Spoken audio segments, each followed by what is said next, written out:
This video will cover the geometry review from day 3, numbers 31, 25, and 26. So number 31 here says a flagpole casts a shadow of 16.6 meters long. So we're going to try to sketch that out real quick. You don't want to draw it too big because I didn't give you a whole lot of space to do this problem. But it has a shadow of 16.60 meters long. And Tim is standing at a distance of 14.5 meters from the base of the flagpole. So if I measure the base of the flagpole out 12.45, Tim is standing here. Such that the end of Tim's shadow meets the end of the flagpole's shadow. If Tim is 1.65 meters tall, determine and state the height of the flagpole. So what we're really looking at here are two triangles set within one another. We have Tim's triangle, where we have his height in comparison to his shadow, and we have the flagpole's height in comparison to the flagpole's shadow. So if we look at the flagpole height and shadow, we can set up that part of the proportion very easily, x over 16.60. But for Tim, we have the height of 1.65, and we currently do not have the length of his shadow, but it can be easily found. Because remember that the whole length of the flagpole shadow was 16.6, and Tim walked out 12.45 of that 16.6. So do a little bit of subtraction off to the side. 16.60 minus 12.45, and we are left with 4.15. So Tim's shadow is 4.15. Stick an equal sign in here, and then to solve, of course, we're going to cross multiply diagonally. 4.15x equals 27.39. And then again, to solve just for x, we divide by 4.15 so that they cancel. Inverse operations going on there.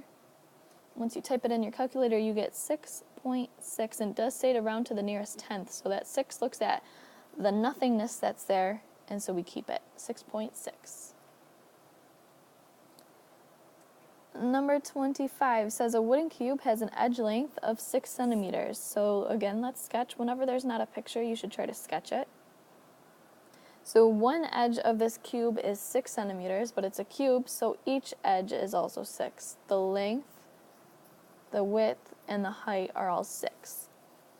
And a mass of 137.8 grams. Determine the density of the cube to the nearest thousandth, and then state which type of wood the cube is made of using the density table.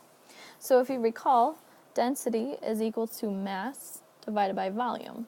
And we can always place density over 1 in case we have to cross multiply. We know the mass is 137.8, but we currently don't have the volume, so that's something that we need to calculate off to the side. And the volume of a cube is never given to you on the reference sheet, so this is something that you have to memorize. You take the length, the width, and the height, and you multiply all 3 of them. So we have 6 times 6 times 6, so the volume is equal to 216. So step 2 is to plug into density formula. D equals the mass of 137.8 divided by the volume of 216. We have to find that to the nearest thousandth. That's point blank blank, so that's tenths, hundredths, and then thousandths, 3 decimal places. So we have 0.637963 when it's typed into your calculator. Third decimal place of 7 looks to the 9. 5 and above, give it a shove, so that means we have 0.638 for the density. I know in science you guys are used to sticking units on there, but for math you don't have to. This would be in, let's see, grams, because that was the mass, over centimeters cubed, because that was the volume, which is exactly what this density table on the right is talking about, grams per centimeter cubed. So if we look for a 0.638, that shows us that this piece of wood block is made out of ash. You do have to have both answers on your sheet of paper in order to get full credit. So just be aware of that. All right, flip it over. We'll see the last short answer question here. Okay, so number 26 is construct an equilateral triangle inscribed in circle T shown below. So I unfortunately don't have a way of showing you how to do this very easily without just making markings on the picture. And so I'm going to try to talk you through how to do it using your compass. So you're going to start by putting your compass on T and putting it on a random point, say P, because you need to measure the length of the radius here.